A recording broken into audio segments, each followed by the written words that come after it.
মূল হজের খরচ বেশি হওয়ায় বিশ্বের কোটি কোটি মানুষ ওমরা পালন করে থাকেন। এবার ওমরা যাত্রীদের জন্য দুঃসংবাদ দিল সৌদি সরকার। কমিয়ে দেয়া হচ্ছে ওমরা ভিসার মেয়াদ।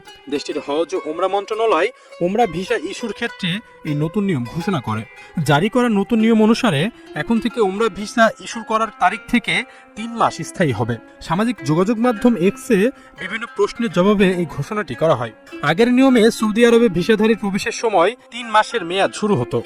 মন্ত্রণালয় জোর দিয়ে বলছে, পরিবর্তনের লক্ষ্য হজ মৌসুমের আগে এবং হজ চলাকালীন তীর্থযাত্রীদের আগমন ও কার্যক্রম আরও ভালোভাবে পরিচালনা করা। 15 এপ্রিল এক প্রতিবেদনে খবর জানিয়েছে গালফ নিউজ।